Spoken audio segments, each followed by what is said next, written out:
Hi, welcome to another episode of the Glick Mideast News Hour. And this week, what I really want to do is go a little bit further afield from the Middle East and to the war that nobody really wants to talk about anymore, but we need to because it's impacting everything and driving the United States and Russia into a war if they're not already in one. And that, of course, is the war in Ukraine. There have been a lot of things going on there, both on the ground militarily, from a humanitarian perspective, and also from the perspective of how the war is impacting U.S. standing in the world, is impacting NATO, and is impacting what everybody feels the most immediately, which is the global economy, and specifically the Western economy, the economy of the Western world. And the person that I chose to speak about this with is my friend, David Goldman, because David Goldman from the Asia Times and from Pajamas Media is not only is a close friend of mine and a Renaissance man and capable of talking about all things, but he also has been writing from the very outset of this conflict against the grain. And from the outset of this conflict, the grain has been, oh, absolutely, Ukraine has to beat Russia, and this is a war that's really going to bring Putin to his knees. Biden was talking about Putin as a war criminal and he has to be toppled, essentially adopting regime change in Russia, of all places, as America's foreign policy goal in Ukraine, and then thinking that he was going to be able to achieve that goal without military force directly through crippling sanctions that were going to reduce ruble to rubble, which hasn't happened. I had been raising an eyebrow at this from the outset, and I don't know whether I would have without having read David Goldman's analyses from the outset of the war in Ukraine and in the months preceding it, with the Russian troop buildup on Ukraine's borders. So I want to talk to David. I think we should all listen to him and try to understand what this means for the United States, what this means for global stability, international security, and finally what this means for Israel, which is has been siding with the United States against Russia and joining the NATO sanctions to various degrees. Without further ado, let me just change it to the gallery view and welcome you, David Goldman, back to the Caroline Glick Mideast News Hour. Thanks. Thank you, Carolyn. It's an honor and privilege always to talk to you, and thank you very much for the kind words. Oh, well, they're well deserved. So David, first of all, before we begin, discussing the larger implications, can we talk a little bit about where the war is right now, what the center of gravity is, what the human toll is for the Ukrainians, and what the prognosis is for going forward on the ground militarily? Russia is now fighting an old-fashioned war of attrition. One European military observer told me it's been so long since anyone fought a real conventional war with modern armies that they had to relearn how to do it. The initial stupidities of the Russian military, such as sending long columns of tanks down roads where they could be picked off with modern anti-tank missiles, that's a thing of the past. Over the past 6 weeks, the Russians, as one Pentagon observer put it, have shown they can well coordinate infantry, artillery, armor, and air. They're running a relatively low casualty approach for them, taking advantage of their massive advantage in artillery, which is estimated at anywhere from 15-1 to 40-1 against the Ukrainians. So the war of attrition is gradually grinding up Ukrainian forces in the Donbass. That's the eastern industrial region of Ukraine, with most of the Russian speakers and 75% of Ukraine's industrial capacity. And the key battle still in progress, but whose outcome is all but a foregone conclusion, is around the city of Severodonetsk, where a small number of Ukrainian defenders are still holding out, but the Russians have been pouring material in. Very importantly, Russian artillery, both conventional artillery and rockets, are for the most part smart weapons. They've got good guidance system. They can send drones out and pinpoint targets and send the coordinates back and get a shell, very close to where they want to in a very short period of time. So this massive and well-directed Russian effort is gradually tearing up Ukraine's capacity to fight. Regarding the human cost, the best estimates we've heard from American military observers off the record are that Ukraine is down about 70,000 soldiers. That would be about 10,000 killed, 50,000 to 60,000 wounded, and about 10,000 prisoners. We've heard, but we can't confirm, that Ukraine is sending recruits right to the front with a training period of no more than 2 weeks, and that this contingent is suffering very high casualty rates. I think you wrote, I think it was your statistic that said that 65% of the Ukrainians are getting wounded or something like that. Of these new recruits hustled to the front. And the great danger for Ukraine, of course, is a war of attrition cannot possibly be to Ukraine's advantage. Russia's economy is 10 times the size of Ukraine. Its army is many times larger, and although there are many criticisms of the Russian army, that it's made up of poorly trained conscripts and not particularly efficient, nonetheless, they seem to know how to use their artillery and their aircraft perfectly well. And the campaign that they're running is simply a way of grinding down the Ukraine and destroying eventually its capacity to fight. That, in my view, is the Russian objective. Russia's fighting the kind of war with exactly that objective.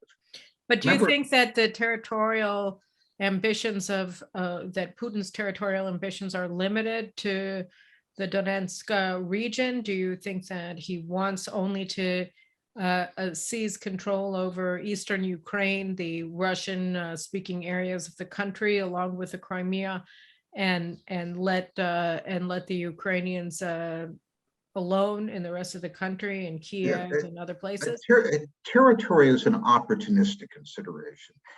When Putin started the war, which I emphasize is a reprehensible and illegal war, I'm no admirer of Putin, quite the opposite. I think what he's done is terrible. But he was quite specific about what he wanted to do. First, he wanted to, quote, denazify Ukraine, which means he wanted to kill off the hardcore Ukrainian nationalists represented by entities such as the Azov battalion, which are in fact NATO, which are in fact Nazis. I mean, they are in fact Nazi battalions. Absolutely, there are tons of Nazis. They have Nazis, they have swastika tattoos and all kinds of things. So there have been tons of exposés in the American press. So yes, there are Nazis. But more importantly, he wanted to demilitarize Ukraine. His objective is not to gain this or that piece of territory, though certainly a minimum requirement would be the Donbass region and the south adjacent to Crimea. I think he wants to probably take a bit more than he's got around Kherson in the south and cut the river Dnieper, basically cut Ukraine in half.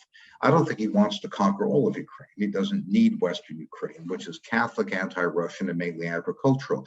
Now, the objective, when he says demilitarize Ukraine, he means to destroy Ukraine's capacity to fight for an extended period of time and eliminate the possibility that Ukraine could be a platform for threats against Russia coming from NATO. And I think he wanted to take Kiev quickly. He sent in paratroopers who got chopped up pretty badly at the Kiev airport at the beginning. That was an opportunistic grab. But as is typical for the Russians, their first exercise in any war is generally incompetence stumbling around. And after a certain amount of bloodshed, they figure out how to fight it and they get down. Just one thing on that, Edward Luttwak had a really good interview in Tablet Online magazine with David Samuels, where he was saying that essentially the Russian general staff suffered from the same malady as the Americans, which is that they believe their propaganda about shock and awe operations, and that you can with effects and you can take down the enemy's enemy's power centers and in 24 hours and everything will be fine. And that was basically and they came up at the Ukraine at the Kiev airport when they went there at the outset of the war. they came up against the reality that all of these Ukrainians were coming to the airport, just these local Ukrainians who didn't like the idea of the Russians taking over, and they came with their rifles or whatever, and they just started shooting them up. That they weren't special forces, they weren't anything. They were basically the National Guard of Ukrainians who just said, you're not going to mess with us today, and got them all chopped up. So that was then what forced Putin to regroup and do what you say, which is basically a war of annihilation through attrition. And here I just wanted to back up for a second, because you could fight a war of attrition against Russia under two circumstances. One is if you had full supply, a consistent supply of artillery that you could beat their artillery with, and also if you could bring the war in some way to Russia so that it wouldn't just be Ukraine that's feeling the pain, the physical pain of war, and Russia being immune to it from everything except for boycott from Western companies and the SWIFT banking system, etc. But that they are not getting steady supply from NATO, from the United States. They also don't know really how to use US-made equipment, because they were mainly a Soviet platformed military, if I'm not mistaken. And so they still don't have the training to use things like American MLRSs. And then, the supplies are actually not forthcoming in a way that they should be. And the Americans don't want them to be attacking Russia, because that could pull the United States into a war. Oh, yeah, there's a lot to unpack in what you just said, Carolyn. First problem is a logistical one, with Russian long-range artillery controlling most of the roads coming in and out of the Donbass, and Russian planes easily able to interdict rail shipments. It's physically extremely difficult to move heavy equipment in. The question one would ask is, why was this equipment not moved in to begin with? Well, I think the American military and European militaries made mistakes as big as the Russians.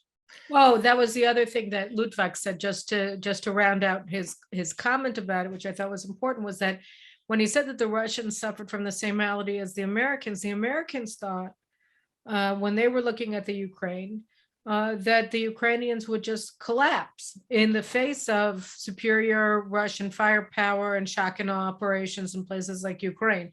So the United States was gambling, even while it was claiming to be pro-Ukrainian and this shall not stand and all the rest of it. They were gambling. They were assuming that the Ukrainians wouldn't fight.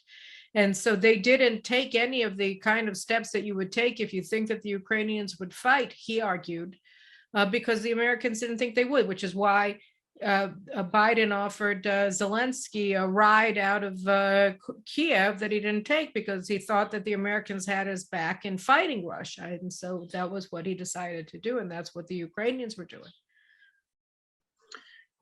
Yes, well, remember that the United States had at least 150 military advisors in Ukraine before the war started, and had begun shipment of Javelin missiles and other high-tech hardware in large numbers. That's part of the reason that Putin went in.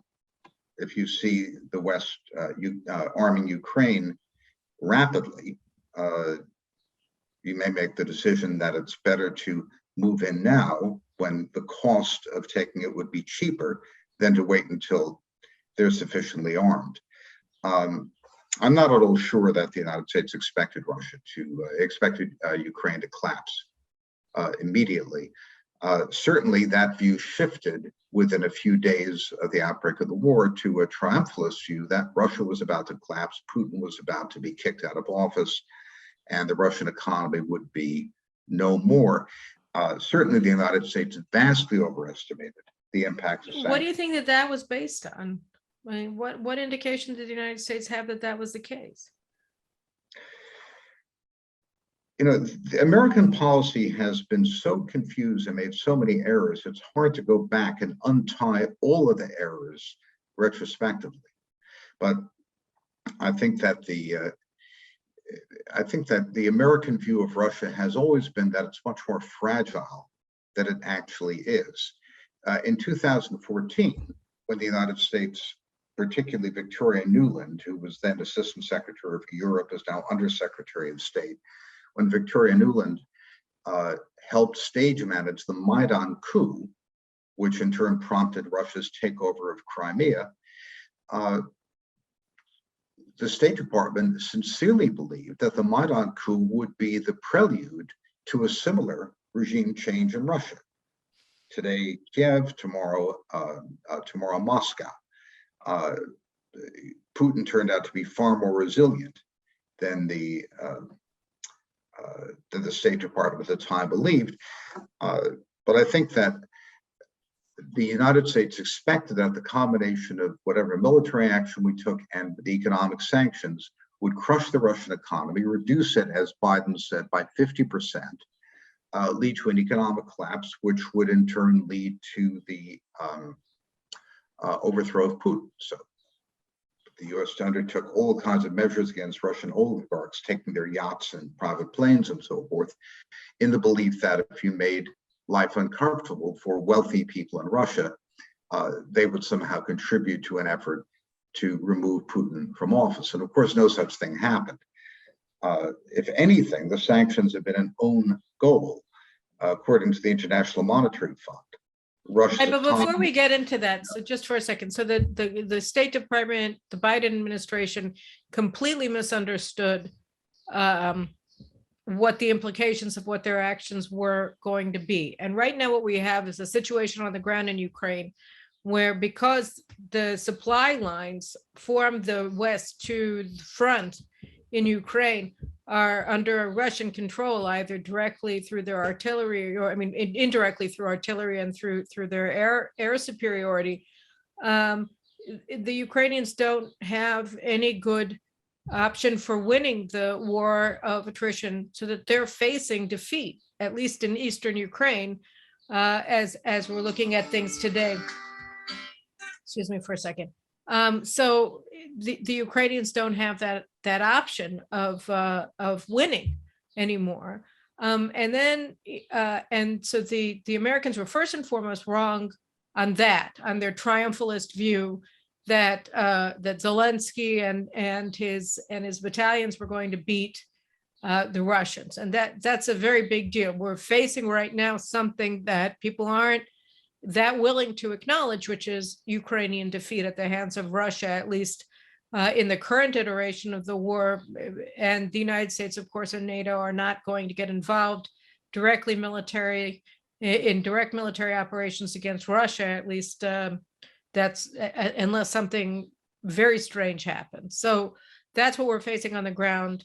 And then the larger economic issue is that the United States thought that they were going to be able to collapse the Russian economy with a little bit of pain to the United States and to Europe, because Russia's a very large role that they play in oil and gas exports to the world economy, but that was going to be nothing in comparison to what they were doing to Russia by distancing it, or most of its banks from the SWIFT banking system, and from boycotting, from ending operations of a lot of American and Western companies in Russia, and boycotting Russian goods, etc. So that was what they thought. And now let's go, to the sanctions. So what have they done to the Russian economy, and what have they done to the global economy, or to the American and European economies? And then from there, we're going to go to the latest iteration of all of the Western shenanigans, I guess you could call them, with NATO and the Biden administration, with the visit at the end of the week by the leaders of France and Germany and Italy to Kiev. So let's go to the sanctions. Well, the rise in the oil price as a result of the reduction in Russian exports was like a hammer dropping on an already very sore toe. Remember, we had extremely high inflation, the highest in 40 years in the West, before this latest surge in energy prices. That was the result of $15 trillion or so of collective stimulus by Western governments in response to the COVID-19 pandemic. Once this additional jump in the oil price happened from the mid-80s to the $120 level, that produced a second wave of inflation, and the central banks responded in their typical stupid fashion, which is simply raise interest rates. Although interest rates had nothing to do with that. This was a supply shock, not a monetary problem. So that's created enormous distress in Western financial markets. It's caused a free fall of the Japanese yen and a free fall of a number of bond markets. The Europeans are terrified Italy may blow up. They had an emergency meeting at the European Central Bank to talk about bailing out the periphery. The Japanese are at serious risk. Japan is perhaps the weakest link in the world financial system, with the biggest government debt load of any major country in the world. And the possibility of a major financial accident is significant. Meanwhile, the Russians are making more money than ever, and they're rewarding the countries that didn't participate in sanctions, like China and India, by selling them oil at $30 to $40 a barrel below the price that everybody else pays.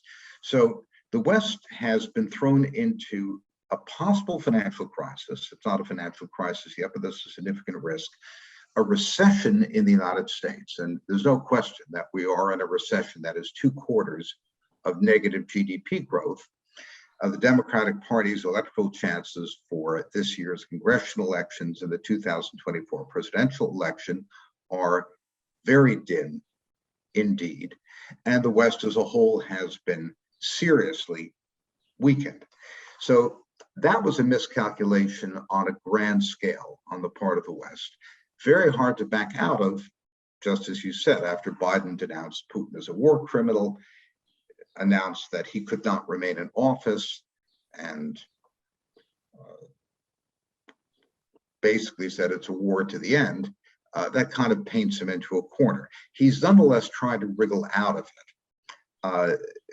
His personal operative at the Defense Department is a fellow named Colin Kahl, whom Israelis will know as one of the key players in the Iran nuclear deal. Colin Kahl is a real Israel hater. I mean, like, yes, he's anti-Semitic Israel hater. Yeah, but he was Biden's personal national security counsel when Biden was VP. He was Biden's personal operative at the Defense Department. He gave a remarkable statement last week saying, we're not going to tell Zelensky what to do. Zelensky can negotiate or not negotiate as he pleases. Just as the unholy three of Europe, Olaf Scholz of Germany, Emmanuel Macron of France, and Mario Draghi of Italy, pulled up in Kiev. A couple of days before, Pope Francis had given an interview to La Stampa saying, this war was provoked. Not that I like Putin, Putin's bad, but the West provoked the war, which was a way of saying, you have to give Putin some kind of out. And it was widely reported, we don't know exactly what was said, that the European leaders told Zelensky, please negotiate with Russia. And the United States appears to be leaving that option open. The problem is the US has no good options. If you accede to any Russian demands right now, they would be unacceptable. Putin feels he's winning. He is winning. He is winning, right? I mean, he's attriting not only the Ukrainians, he's attriting the West. Yes, from the standpoint of Putin's strategic objectives, which is to reassert Russia as a major power and prevent the West from using Ukraine as a platform against Russia as a major power, Putin thinks he's winning. So even if you offer him terms now, Putin is sure he'll get better terms 2 months from now when Ukraine starts running out of soldiers. Can we talk for 1 second, just a little backup? We talked about the damage for Ukraine and the number of soldiers, etc. But Russia has also lost a lot of soldiers, and they also have suffered significant economic damage, haven't they? I mean, what is the situation for Russia right now, 100 or so days into this war? Russia has probably lost several tens of thousands of soldiers killed and wounded. They can replace them as long as the war that they're fighting does not involve major infantry offenses, as long as they have a low casualty approach, which focuses on reducing the Ukrainian side from artillery and taking limited amounts of territory. They can keep this up for quite some time. The Russian elites have rallied around Putin because they're so afraid of chaos that they don't want to consider the possibility of replacing Putin When you by say anyone that, I else. mean, on the other hand, the Western media and British intelligence has just been, British intelligence says, in the Financial Times and all of the others, the Times of London, that Putin has cancer, that Putin's in Siberia, what else have they said? Oh, that the Russian ambassador, I think, or something like that, in Geneva, to the UN institutions in Geneva, quit because he can't stand the war anymore. And look, all of the elites are against Putin. And now you're saying something that says that presents a different picture, that actually the elites in Russia are pro-Putin. They're not pro-Putin. Nobody's pro-Putin. Putin came in after Yeltsin had let the oligarchs loot the Russian economy to the point of ruin and bankruptcy. He is the capo di tutti capi. He's the boss of bosses who's there to rationalize the corruption and limit it to the point that it doesn't kill the host. No one likes him, and no one should. He's not a nice guy. But this is not the time to overthrow the boss of bosses when the country is in trouble. And from every opinion poll we've seen, no exceptions, including by independent outfits and some very sophisticated sounding done by my friend David Wu through internet polls, the people have rallied around. The Russians feel Russia is being unfairly treated, and they'll do what Russians always do. They'll grumble, they'll get drunk, but they'll follow orders. So the kind of war that Putin is currently running against Ukraine, which is very specific, focused artillery barrage to gain limited amounts of territory and destroy Ukrainian forces and capacity to fight an infrastructure, Russia can do this for a very long time.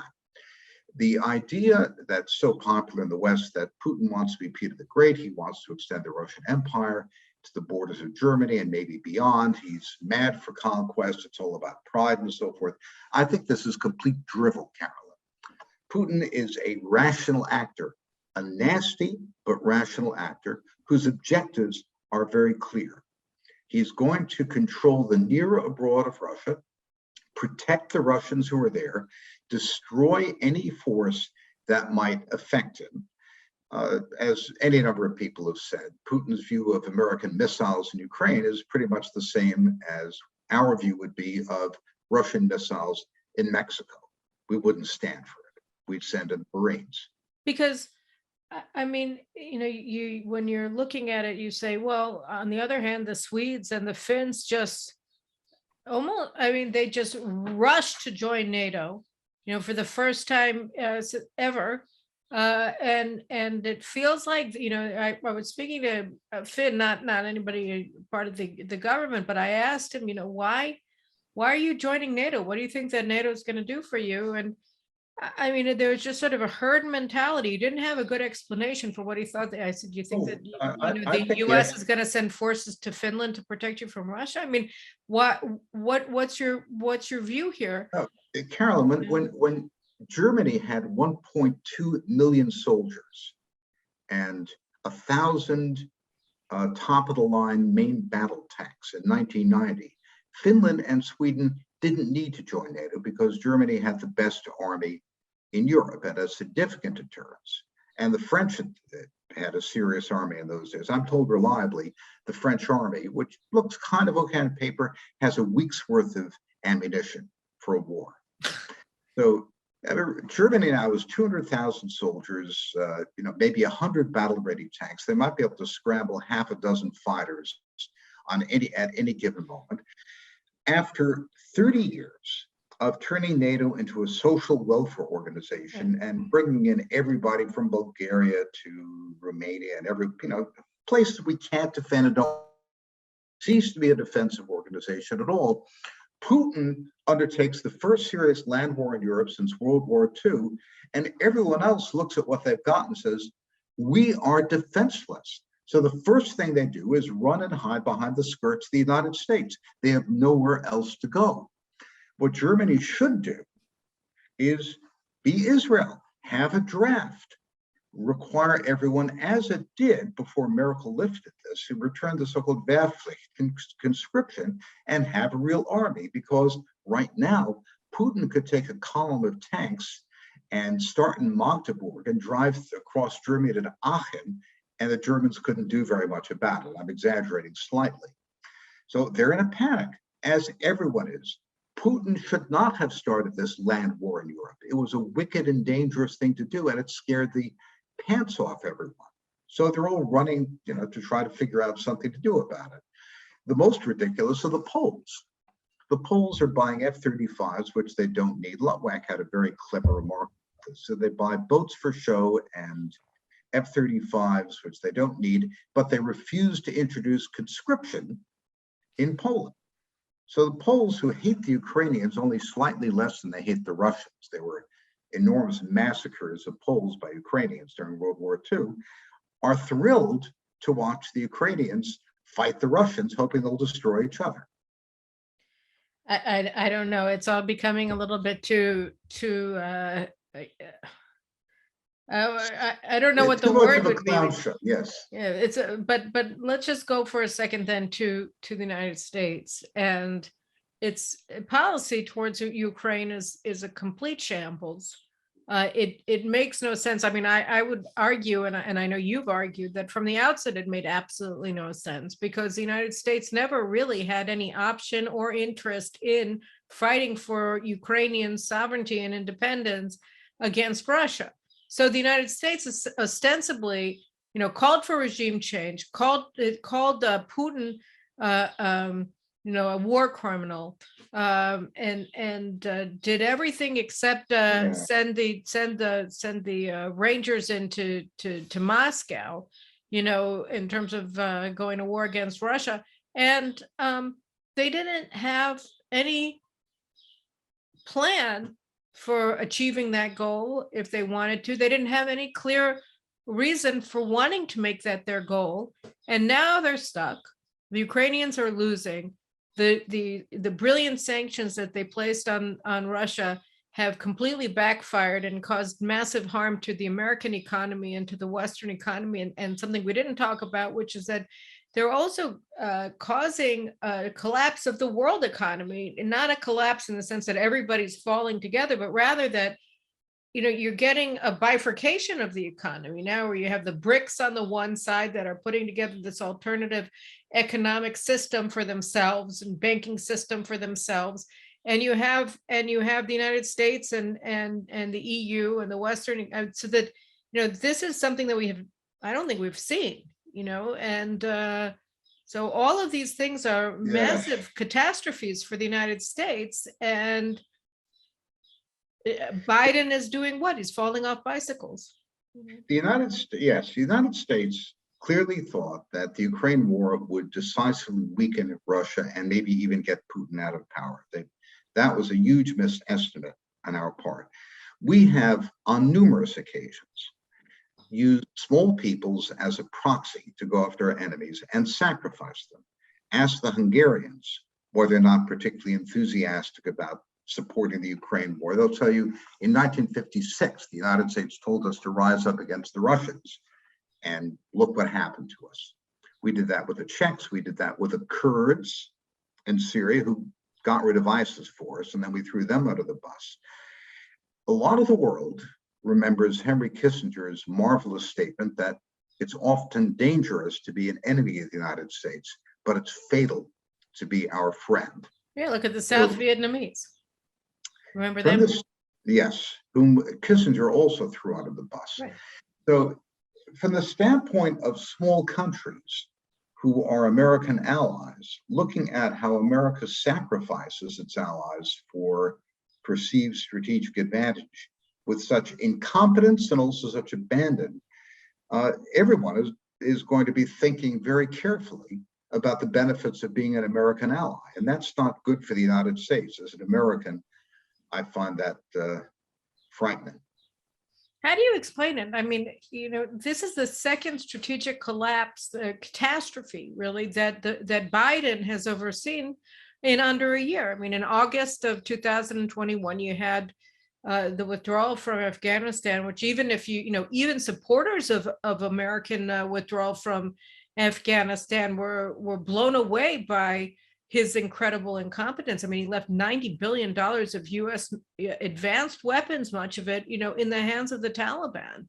Yeah, it'll only be 56 billion in Ukraine when this is over. Well, assuming that any of that 56 billion is actually being used to help the Ukrainians, as opposed to, promote transgender, I don't know what, the school principles. But, you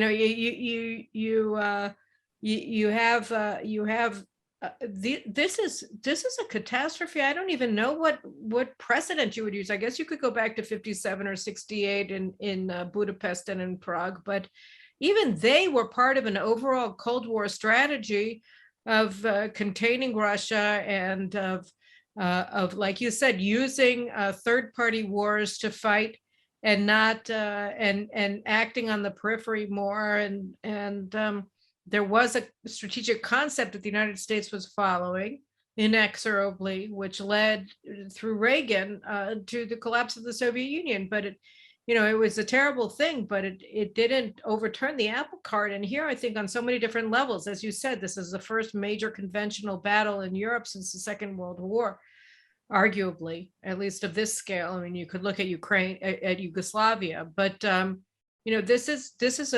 this is a massive, huge mess. It's not in Afghanistan. Everybody pretends that they don't care about, or it doesn't really matter, or whatever, but Europe. Well, the great beneficiary of all this, of course, is China. China's been very clever. It hasn't done anything to overtly violate American sanctions and bring secondary sanctions on its companies. It's been supporting the Russians and buying tons of their oil, though, of course, at a very discounted price. It will help the Russian civilian aircraft industry and a few other things. But it will just wait for the dust to settle. And as Henry Kissinger warned, Russia will become an outpost of China in Europe. And the result of the economic weakening of the West is ultimately going to be to China's benefit. China's already the world's largest economy in purchasing power parity terms, already able, in the view of many experts, including, and I'm not an expert, but it's my view, that able to defeat the United States in a war close to its coasts. The United States stands to enter a period of strategic decline like nothing we've seen since Britain after Suez. So, I mean, do you see anything but stupidity behind this? I mean, I don't want to get into the tinfoil hat territory, but I mean, the sanctions were so ill-conceived that and so harmful. I mean, you just look at the numbers. Russia is the largest single exporter of wheat in the world, and Ukraine is the second largest, I think, or anyway, the very significant. I mean, this is the world's food supply. Forget a second about energy prices, which you shouldn't forget about. But I mean, this is how you feed humanity. And now, and U.S. sanctions place the world's. So I mean, obviously Putin did, but by levying these sanctions against Russia, the United States exacerbated a very dangerous situation that had already ensued when Russia invaded. These are crazy policies. I don't see anything but stupidity here, Carolyn. I can't imagine who could possibly benefit from the blow up of the sanctions and the blow back of the sanctions. I think that the global elite that constitutes the Washington establishment, what people call the Washington blob, really live in a world of their own devising and their own imagination. They're ideologically motivated. They have believed since the end of the Cold War that the end of history is upon us, that the great era of democracy and free markets and liberalism is the right side of history, and it's their privilege to be able to promote that by trampling anyone who disagrees with them. It simply isn't working out that way. So hopefully there will be a change in view in Washington. The echo chamber on behalf of this view of the Ukraine war has been so dense, the noise level has been so extreme that it needs a very big voice to boom over the chatter, and that voice belongs to Donald Trump. I have many criticisms of Donald Trump. I supported him reluctantly in 2 elections, but he is absolutely right that the Ukraine war is unnecessary and that it wouldn't have happened if he'd been in office. Trump, there are a dozen reasons to oppose Trump, and one big one to support him, which is that he doesn't believe the United States should run around the world trying to impose its beliefs and system on other people. See, that's the thing though with Trump, and I don't want to, I don't belittle at all what he's saying, because I think that, one of the reasons why his presidency was ultimately a failure was because he couldn't get beyond the Trump-Russia narrative, which I think was placed there in order to paralyze his foreign policy, because Yes, the Obama administration had gone out of their way to demonize Putin and to use him as a bogeyman in the 2016 election, and by doing so, they made it impossible for Trump to reach out to Putin and to try to reach an agreement with him, when there was actually a very good chance that one could be made against China and against Iran, and obviously in favor of both Russian power, but also most importantly in favor of America's national interests and security interests globally. And that was blocked by the Trump-Russia thing, and then when that didn't pan out, they went immediately to Ukraine. Right. And the impeachment there was about Ukraine. And it was again a way to maintain the Russian narrative even after it had collapsed, and prevent America from reaching any sort of condominium of interest. And here I want to say one thing, which is that's very worrisome. I don't know.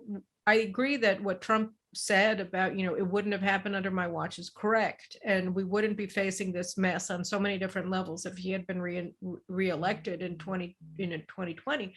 But one of the things that I find amazing, and you've commented on it, and our friend Lee Smith has commented on it, and a lot of people have commented on it, which is that it's not that you have a Democrat echo chamber like we had in 2015 with the Iran nuclear deal, and we have today as well with the Biden administration's appeasement efforts towards Iran at its own expense, and of course at the expense of its allies. But you have a Republican echo chamber as well. Aside from Rand Paul, I don't think that there have been any significant Republican voices who have been speaking out against it. There was massive bipartisan support for the $53 billion that Biden wants to give to Ukraine in some way or another. Very little oversight over what he intended to do with that money or how it would get there. There's been no critical discussion in Washington that I've been able to see outside of the Rand Paul circles about what America's goal is. That's right. You don't know how many conservative journalists have contacted me personally and said, "Thank you for writing your pieces on Ukraine, because I can't get away with it. So I'm glad you do."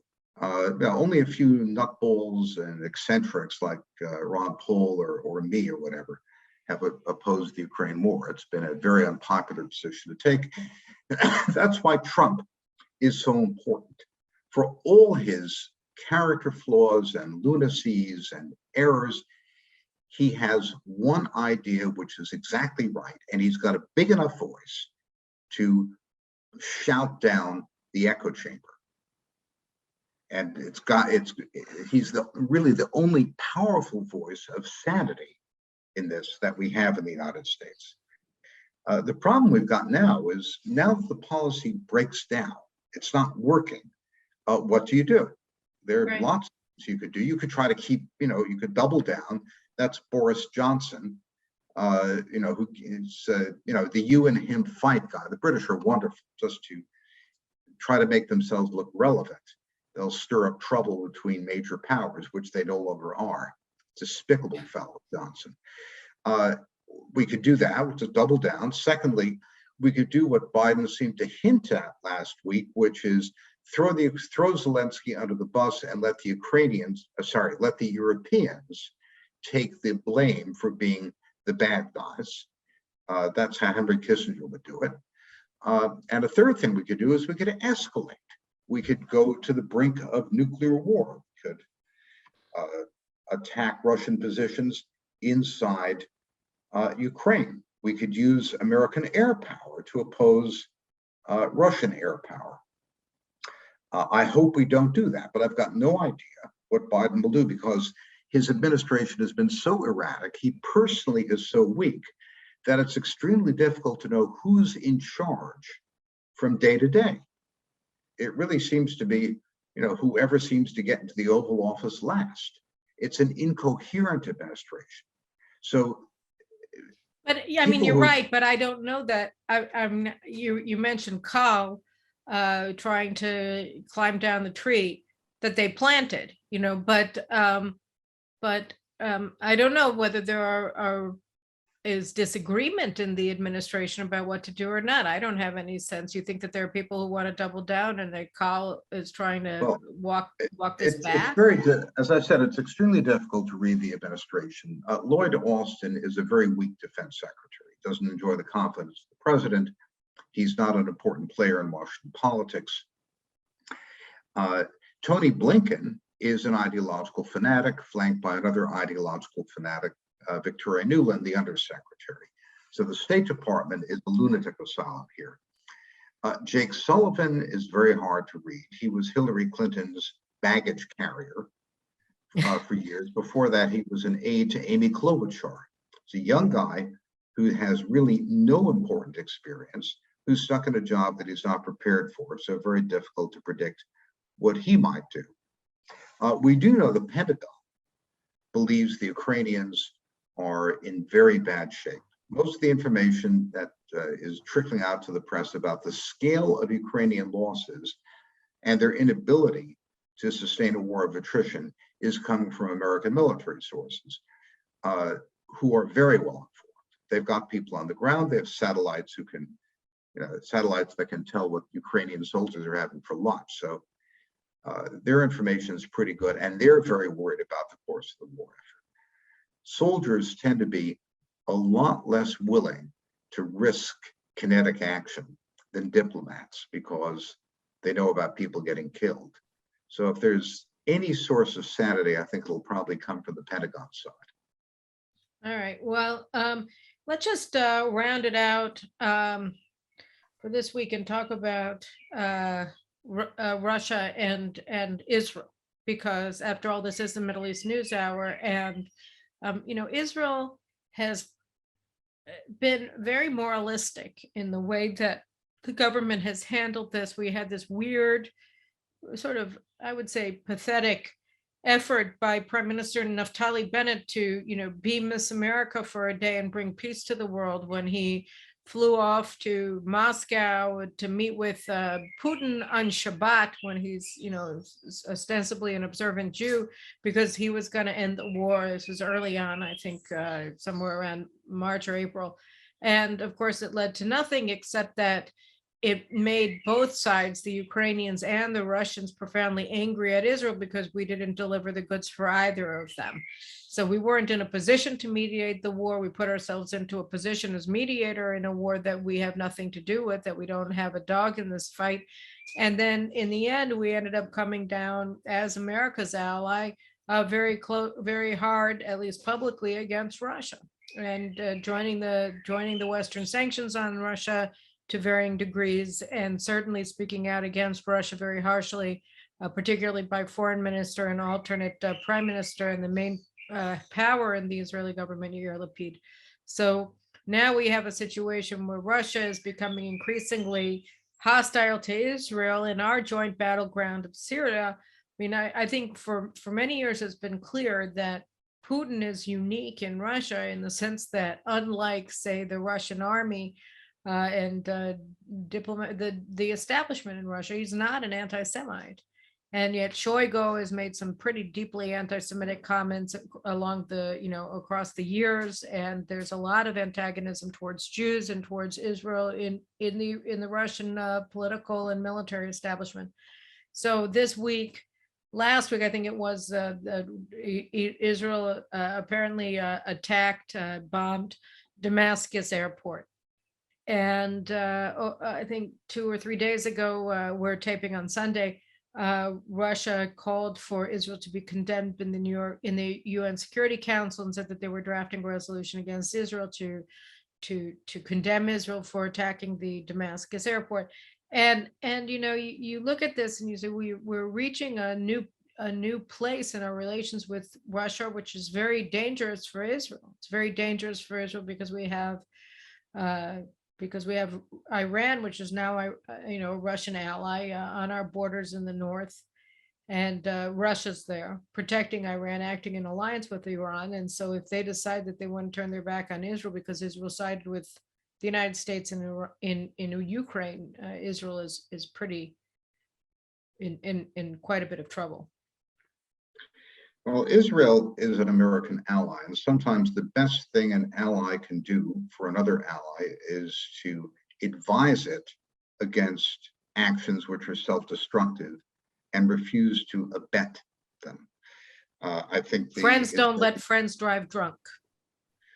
Exactly. I think that a strong prime minister, unlike your current one, someone like Netanyahu, would not have let this happen.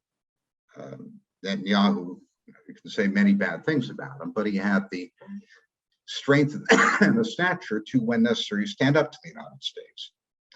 I think Israel has made a grave error in taking sides in this. The only possibility of restraining Iran at this point, apart from destroying it militarily, which is an option that one hopes will not be used or have to be used. The only way to restrain Iran, it won't come out of the United States, not from Biden. It'll come from Russia and China, which for their own reasons may tell the Iranians that they don't want a war in the region. China certainly doesn't want a war in the region. It would make it very hard for it to get the oil it needs to run its economy.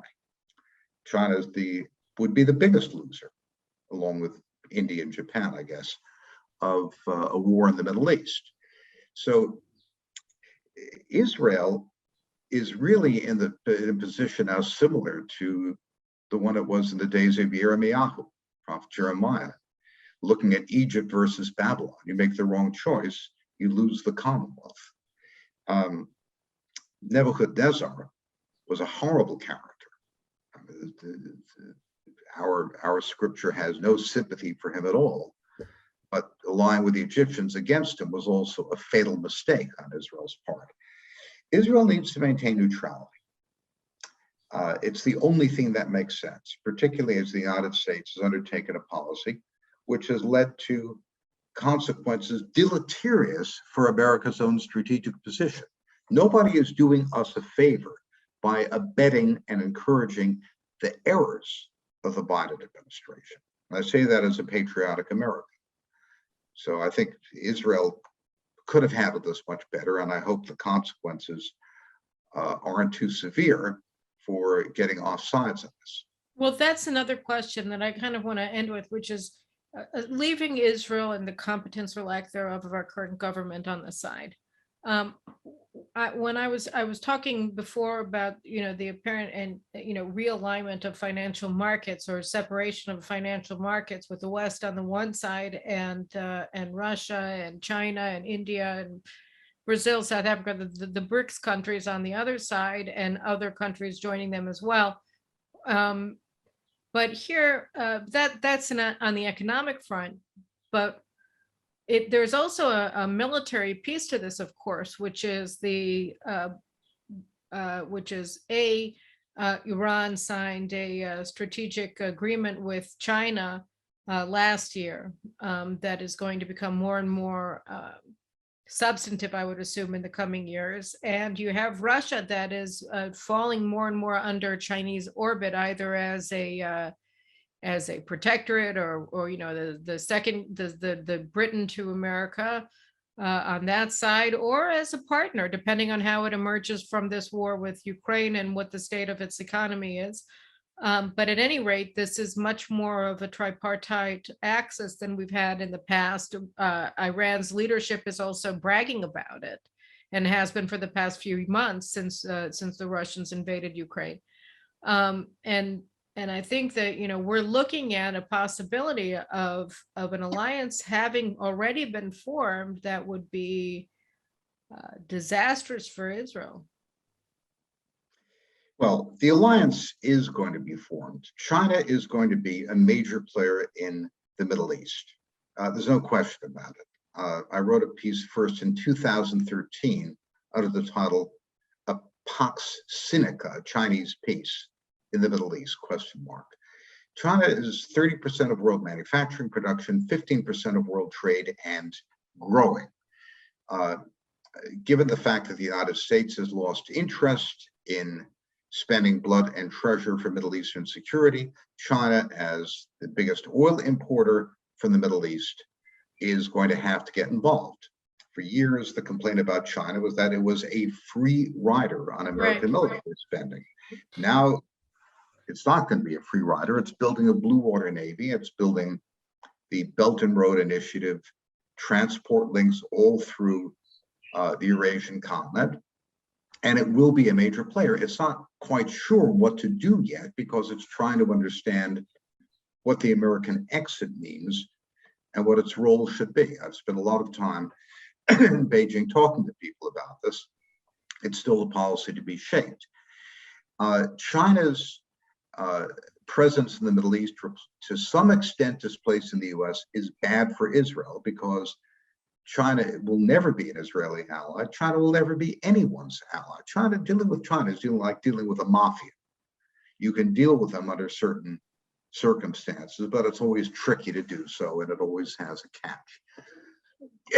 At its best, America is a real ally of Israel. There is a real constituency in America which believes in the Israeli mission and loves Israel. However, the fact that China is going to become a bigger player in the Middle East is not necessarily a disaster for Israel, because China is a fundamentally conservative power for its own self-interest, not out of the goodness of its heart. It does not want war in the Middle East. The last thing it wants is conflict between Saudi Arabia and Iran. It wants good relations with both. It wants good relations with Israel as an important source of technology. That's going to be an area of conflict because the United States is also dependent on many kinds of Israeli technology, particularly in the artificial intelligence field. So there is limited room for Israel, with great caution, to find ways to work with China and shape the Chinese view of things, because China may, through its own errors or inattention, contribute, for example, to Iranian aggressiveness. It has to understand what it should do in its own interest. So I don't see the Israeli-China relationship as necessarily an antagonistic one. It will never be a friendly one, but it can be businesslike and in some ways mutually beneficial. I guess we're going to have to sign off soon, but there's this documentary series that's on Israeli television now about the Eichmann trial. And there's something that what you said about the mafia kind of reminded me of something that I learned last night when I was watching. The head of Adenauer's secretariat was a senior Nazi who wrote the Nuremberg laws named Hans Globke.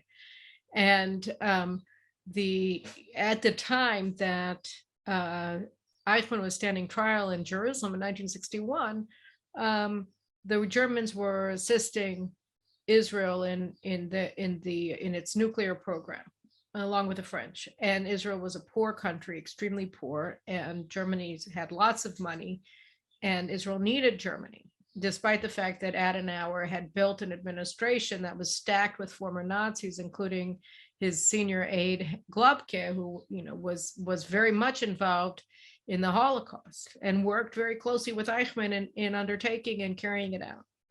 And so Ben-Gurion essentially told Gideon Hausner that he had to not ask Eichmann about certain things that would have been very important in the pursuit of justice for the Jewish people against the Nazis, against the Germans, and the annihilation of a third of the Jewish people, just 15 years earlier, because Israel needed Germany. And the reason that I was reminded of it, first of all, it's a miserable story, and we were discussing it afterwards, and I said, it's hard for me to find fault with Ben-Gurion, as horrible and as noxious as what he ended up having to do was, because there is an overlap between morality and worrying and concern and caring for the Jewish people all over the world, and Israel's role as the sovereign state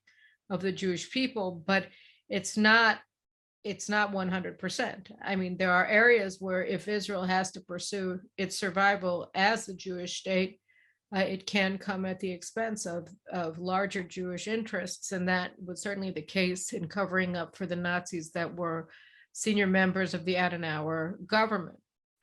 And here, what we're talking about essentially is you've described two mafia states, the Russian mafia state and the Chinese mafia state, that Israel has to figure out how to work with when the good guy, the guy with the white hat, the sheriff, is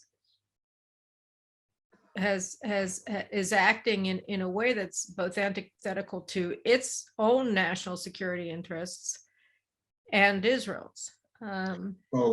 Yes, I think that's exactly right, Carolyn. The Chinese are typically not anti-Semitic at all. They look at us with a benign curiosity. We're very talented. We could be helpful.